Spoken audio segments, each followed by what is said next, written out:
Welcome to modern-day Essex, Massachusetts, home of the Essex County Shipbuilding Museum. The Europeans first arrived in 1634. However, Essex was not incorporated as a town until 1819. It was previously part of the town of Ipswich, which was then called Shipbuilding Parish.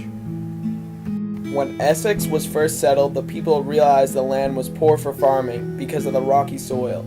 However, it had an abundance of trees, and the ocean provided a surplus of fish.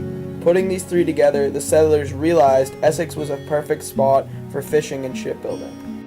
The location of Essex is also perfect for shipbuilding. Its proximity to the ocean allows it to be far enough upriver to be safe from storms, yet close enough to launch boats to the ocean. Drawing from their local resources, the forest contained almost everything that was needed to build a ship. The single most important type of wood the shipbuilders needed was white oak, due to its curved trunks, which were used as the ribs of ships. Also used was red oak for the wooden pegs called trunnels that were used instead of nails, and pine, which was steamed and then fitted to the hull. Shipbuilding was first introduced to Essex with small dinghies and dories that, according to legend, were built in the attic of the builder's home. However, were actually built in the builder's yard and then wheeled down to the river. As Essex and the towns around Essex, especially Gloucester, grew in size, so did their fishing industries. Eventually, shipbuilding was put on a commercial level, as fishermen stopped making boats for just themselves and transferred to building boats year-round for a variety of interests. More and more boats were being built, and at the dawn of the American Revolution, the New England fishing fleet was thriving. However, during the war, the British Navy sunk many fishing boats, so as the war ended, the fishermen were in need of a cheap, effective, and quickly made fishing boat. What they decided to use was an inshore fishing boat with two masts known as a shibako boat, named after Shipbuilding Parish, which was then Essex.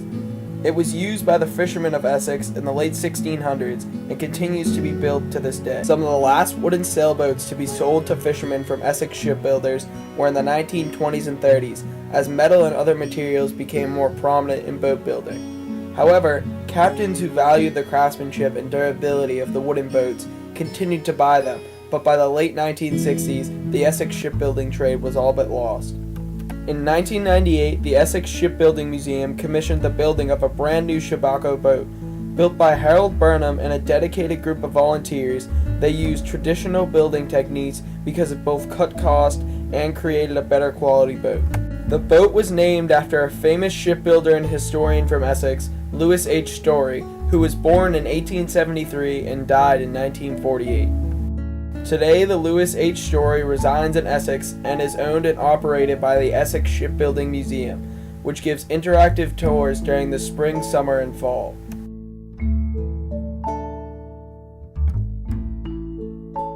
When ships first started being built at Essex, almost all trade was done by sea.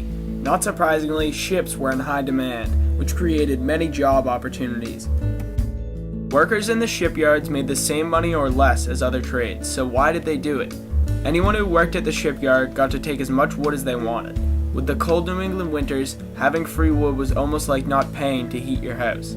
Another benefit enjoyed by the workers is that they had jobs for life.